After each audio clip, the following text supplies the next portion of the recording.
Let's take a moment and remember what you've covered so far in this part of the course.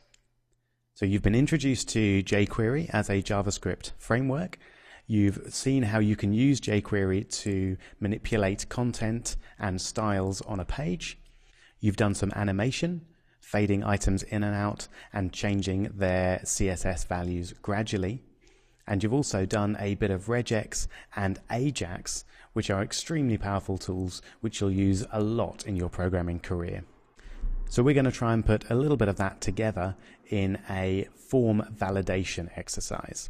So I'm going to get you to do as much of this as I can, and I will lead you through it, but there'll be reasonably lengthy challenges for you to do. So I definitely recommend pausing the video when you get there and having a go at the challenge yourself. So form validation is the process of making sure that a form has been filled in correctly before you actually submit it.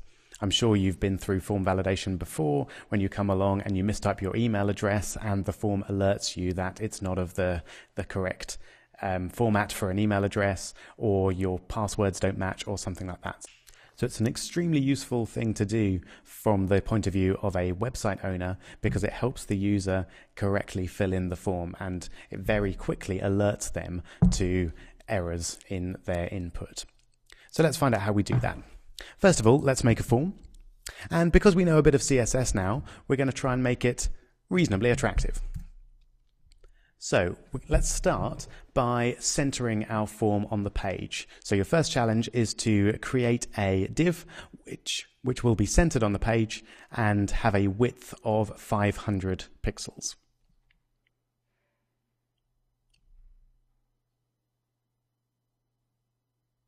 All right, I'll do it like this. So I'm going to create a div with an ID of wrapper.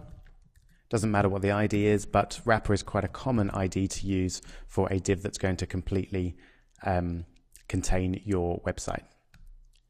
And then in order to center it,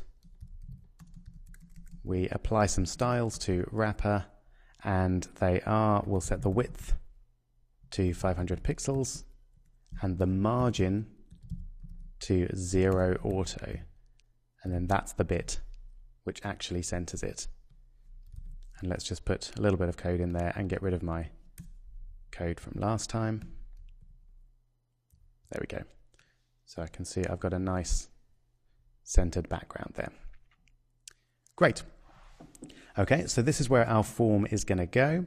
So let's just put a form input in. So your second little challenge is to create a form input and give it a name of email.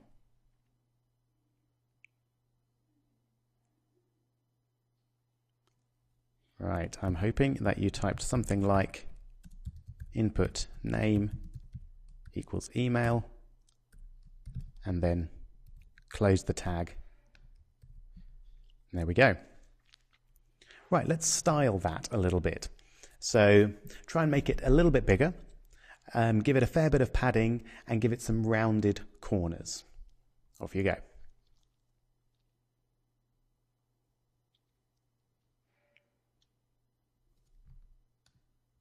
Hope you managed it.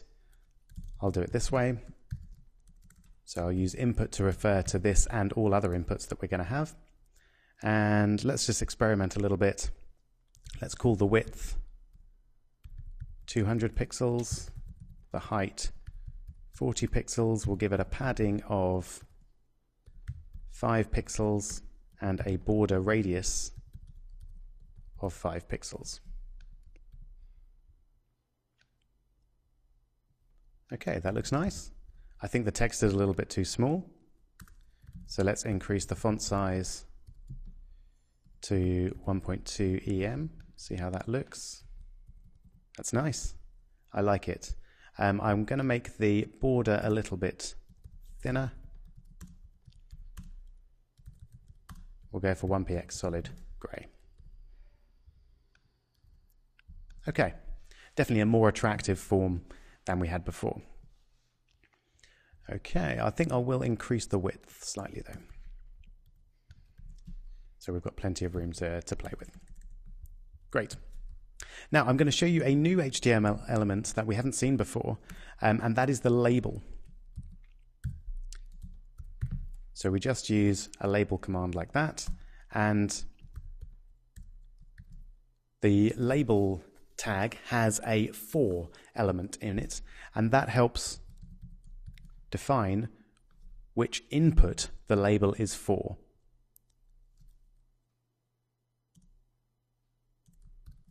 Okay, and our label is going to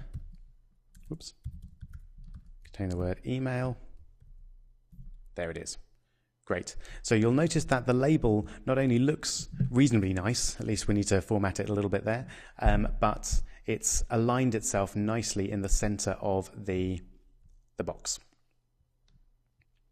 It's also particularly good for those people who use screen readers or a different way to browse the web. They can view the label, and they will know that the label is attached to a particular input element.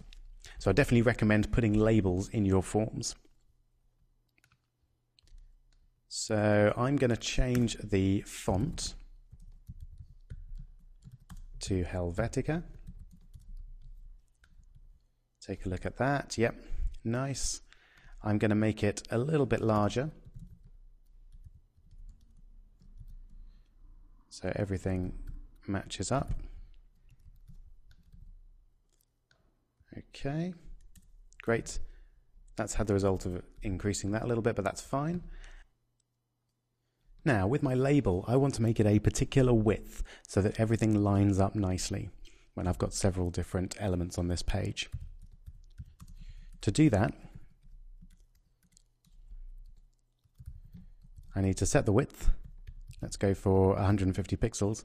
And I also need to make sure that the label is floated to the left. Now, when I do that, you'll notice that unfortunately we lose the nice center aligning there, so we're going to need to add a bit of padding. Let's try out 5 pixels, see how that looks. No, a bit more, I think. 10 pixels. Nice. Okay. Right, so we've got our email and then our email input. I'm beginning to think that email input is a little bit too large, so I'm going to change the height to 30 pixels and change the padding to 7 pixels. Okay, I'm liking that. Looks good. Let's have a few more elements in our form. We'll have a phone number. So we'll just call it telephone, and we'll give it a name of phone. See how that looks? A little bit too close, I think. So let's set a little margin at the bottom of our inputs. Try 10 pixels. Great, that's separating out nicely. Okay, so email, telephone, and we're going to also have a password. We'll call this pass. Now, for password fields, you don't really want the text of the password to display, because if someone's entering their password and someone else is sharing their computer, then they don't want that person to be able to see their password. So all you need to do is change the type of the input to password, and then the browser will then not show any of the values that they're typing in, which is great. And then the last one that we're going to have in this form is going to be a password confirmation. Okay, great. It would be nice if they were all on a single line, so I'm going to increase the width of everything a little bit. So let's increase our wrapper to 600 and our label to 200. See how that works. Okay, nice. I'm liking how our form looks. Now we just need a button for the user to press when they've finished the form. And we do that with another input with a type of submit, and we set the value of a submit button to whatever we want the text on that button to be. So we'll just set it to submit with a capital S.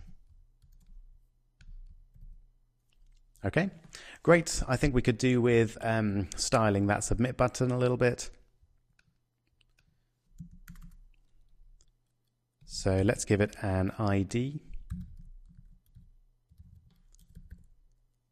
of submit button. Try and spell it right. So let's give it a height of perhaps 50 pixels. Okay, that looks good. And let's move it around a little bit. I'd like to line it up with the boxes on the top. So let's give it a margin left of 150 pixels. A little bit more.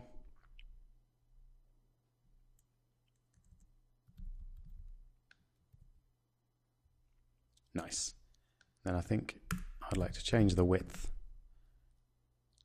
to 100 pixels. Okay, nice. You can style your form any way you like. This is just what I'm going to do. So now what we want is for something to happen when we click that submit button, and that's where we're going to do our validation. So we're going to use our form HTML tag to contain everything.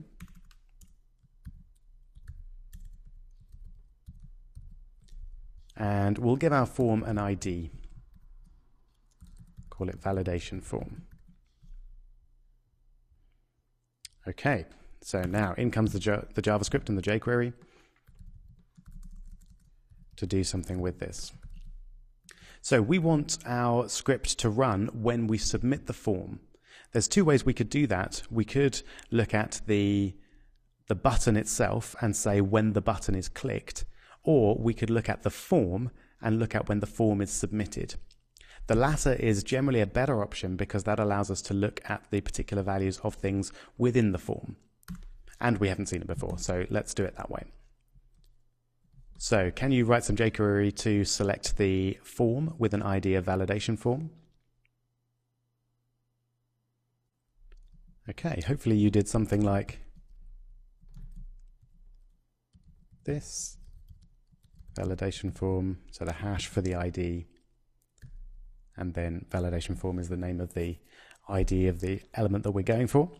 Now we're going to use the jQuery submit function. Nice and simple. So this code will run when the form is submitted, i.e. when the submit button is clicked. So we want to run a function. And this particular function is based around an event.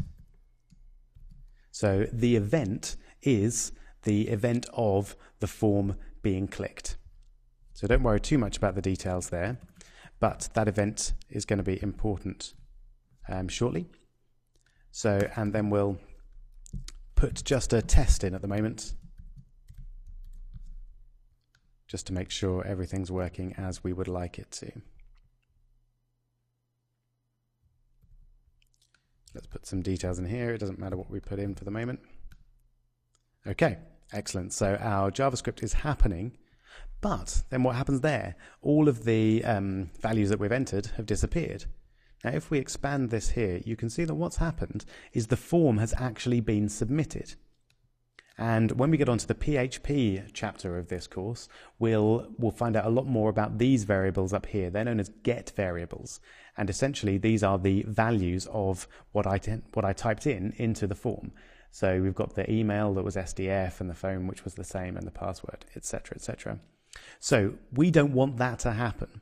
So we need to stop the form actually being submitted.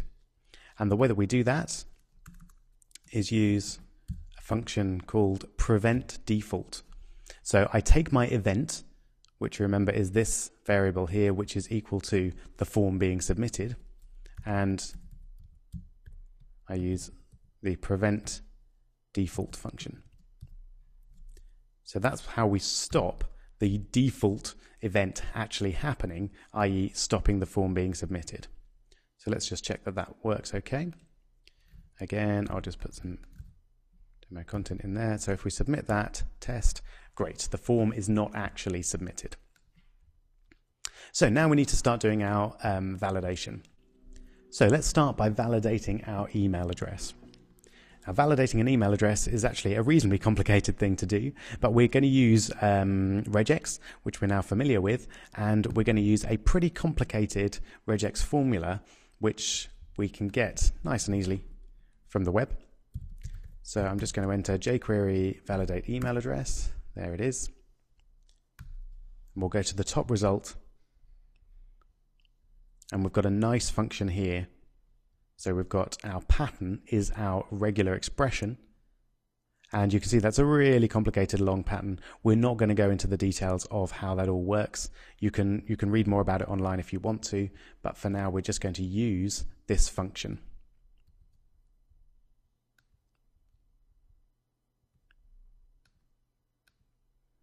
So there we go.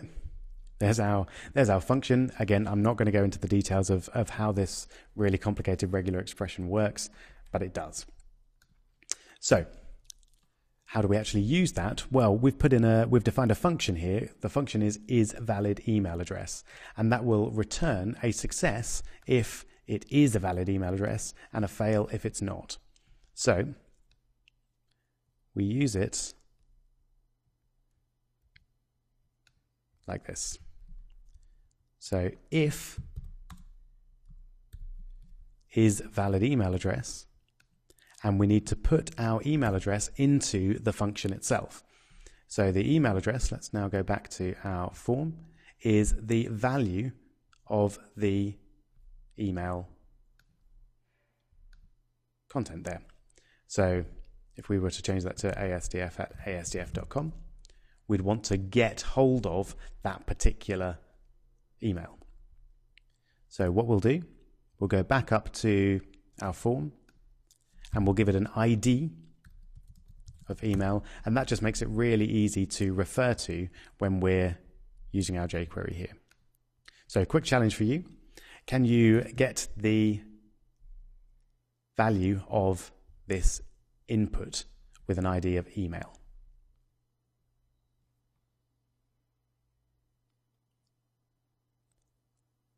Did you manage it?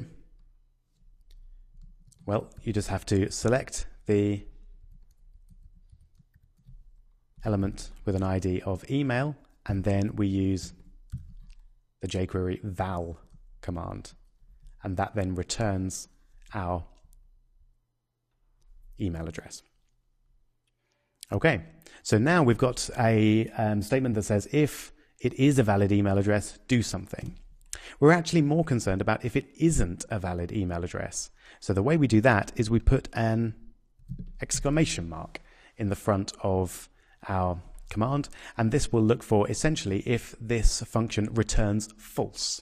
So if it's not a valid email address. So what do we want to do if it's not a valid email address? Well, for now, let's just alert something so that we can test this function out.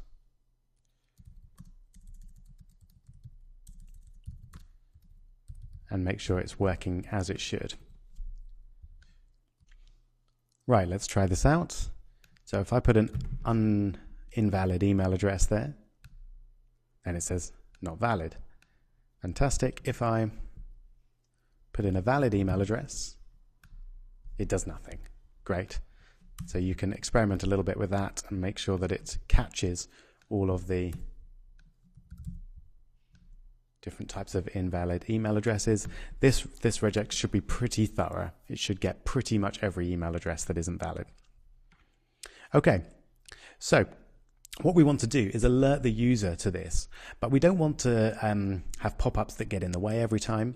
So what we really want to do is have a nice area where we can put our error messages and the user can then see those error messages.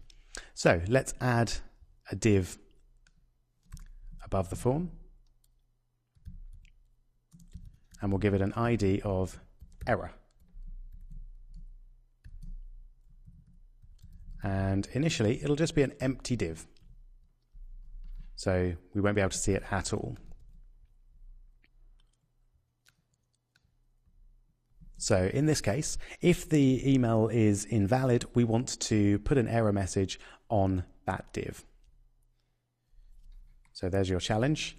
Can you make it so that if it's an invalid email address, it gives an error into the error div? I hope you managed it. It's reasonably straightforward. We just need to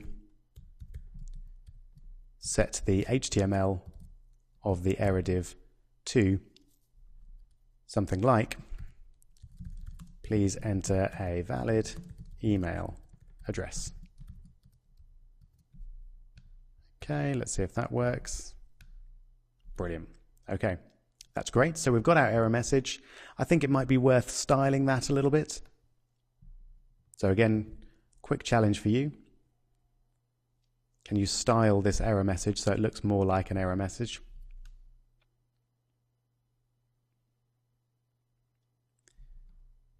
I hope you managed to do that. So I'm going to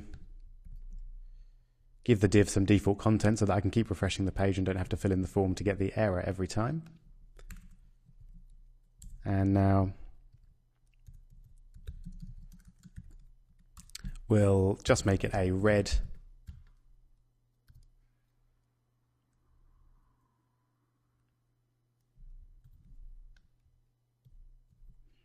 error message. I think that'll be enough. Maybe a bit of a margin so it's separated out a little bit. Okay, great. That margin will also have the effect of pushing our form down a little bit, which in this case really doesn't matter. It might be that you want to hide that error message and only show it when you need it if you want to, but I think we don't need to do that in this case. Okay. So all good so far, but we're going to have a slight problem when we start introducing these other error messages as well, because what if we have more than one error message at once? Well, a good way to deal with that is to have a variable which is equal to our error. So let's call it error message. And at the moment, it can be blank. So we don't need to put anything in that error message. In fact, let's set it to be empty at the start of this function. So we've got an empty error message variable. And then, so instead of actually setting the HTML of the error div to please enter a valid email address, we can set the error variable, so the error message variable, to please enter a valid email address. And the nice thing about that is at the end of, once we've done all our validation, we can then set the value of the error div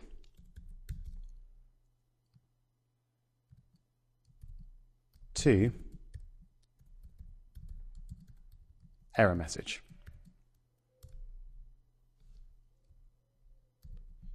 Let's just make sure that works.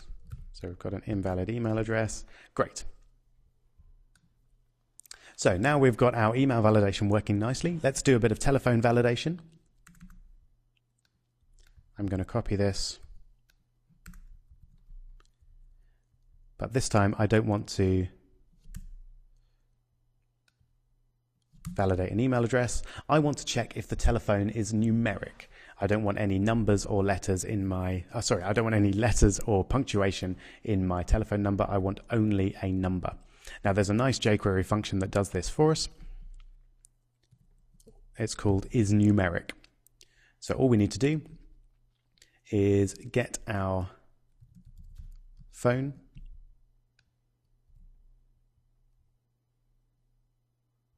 value, and we'll need to give it an ID, so we'll call it phone. So now I've got my phone number. I just want to check if it's numeric or not, and the function that we're going to use is dot is numeric. like that.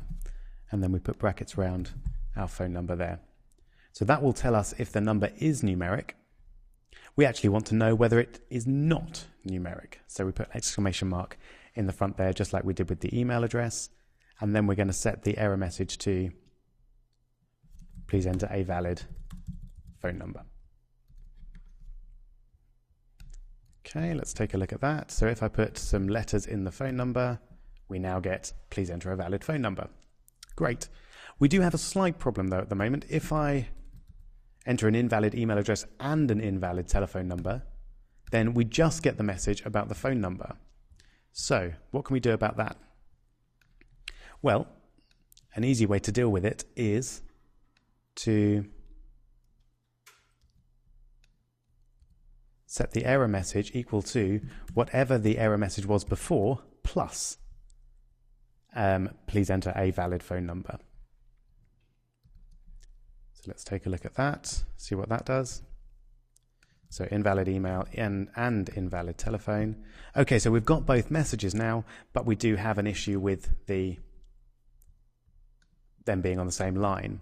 So an easy fix for that is to just put a line break at the beginning of each error message. And again, that's going to have the effect of moving our content down a little bit. I think that's fine in this case, but you may want to play around a little bit with your own form. Let's just take a look. Invalid email, invalid telephone. Great. We've now got both of those messages. Great. So the third and final one that we're going to look at is making sure that both passwords are the same.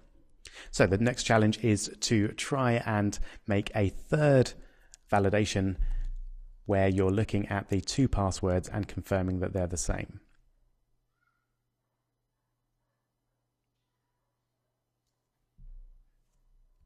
I hope you got there.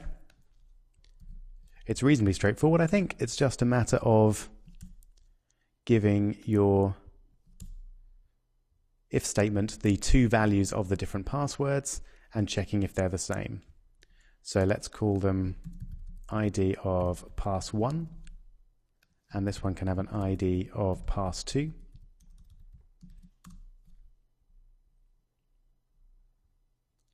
Great, and what we want to know is the value of pass1 different to the value of pass2. Let's put the vowels in there.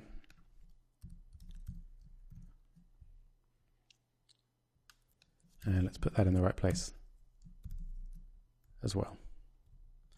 So this essentially says if the value of pass1 is not equal to, put some spaces in there to spread that out a little bit, the value of pass2, then the error message needs to state that their passwords don't match. So please enter matching passwords. Okay, so let's just make sure that all validates nicely. There we go. We've got 3 error messages there. And let's check if I do actually enter a valid email address and submit that, then that error message goes away. Brilliant. So it's all looking pretty good. All we need now is to do something if they actually managed to fill the form in successfully. So how will we know at the end of this bit of script whether or not they filled in the form successfully? I'll set that challenge to you. See if you manage it.